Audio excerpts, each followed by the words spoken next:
Telugu big boss season 8 హౌస్లో ఇంక ఈ వారంతో ఆఖరి మెగా చీఫ్ అవడంతో అయితే ఇంకా బిగ్ బాస్ హౌస్లో మెగా చీఫ్ టాస్క్లు అనేక రకాల టాస్క్లు పెడుతూ బిగ్ బాస్ ఆడియన్స్ని ఎంతగానో ఎంటర్టైన్మెంట్ చేసుకుంటూ రావడం జరుగుతుంది బిగ్ బాస్.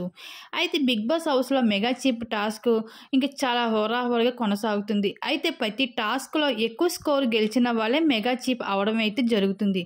అయితే ఇప్పటికే మొదటి లెవెల్ టాస్క్లో టేస్టీ తేజ ఎక్కువ స్కోరు సంపాదించడం జరిగింది. అయితే మెగా చీఫ్ అవడానికి ఈరోజు ఫైనల్ టాస్క్ అయితే పెట్టబోతున్నారు.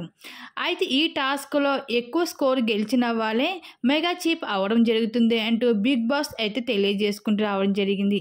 అయితే ఈ మెగా చీఫ్ అవడానికి అయితే ఫైనల్ టాస్క్లో అయితే పృథ్వీరాజ్, అలాగే రోహిణి, అలాగే టేస్టీ తేజ వీళ్ళు ముగ్గురు కూడా అయితే పార్టిసిపేట్ చేస్తూ రావడం జరిగింది. అయితే ఈ టాస్క్లో భాగంగా అయితే పృథ్వీకి, రోహిణికి ఇద్దరికి కూడా స్కోర్ ఈక్వల్గా రావడంతో ఇంకా మెగా చీఫ్ అవడానికి హౌస్మేట్స్ అభిప్రాయం అయితే బిగ్ బాస్ అడగడంతో ఇంకా ఎక్కువగా అయితే రోహిణికి ఓటు వేసి ఈ వారం ఫైనల్గా అయితే రోహిణిని అయితే మెగా చీఫ్ అవ్వడానికి ఎంపిక చేయడం జరిగింది హౌస్లో ఉన్న హౌస్మేట్స్ అందరూ కూడా.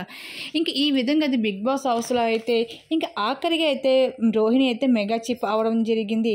మరి రోహిణి కనుక పృథ్వీ కనుక అవుతే బాగుంటుంది అనుకుంటున్నారా, లేకపోతే రోహిణి అవుతే బాగుంటుంది అని అనుకుంటున్నారా మెగా చీఫ్? మీ అభిప్రాయం తప్పకుండా కామెంట్ సెక్షన్ షేర్ చేసుకోండి.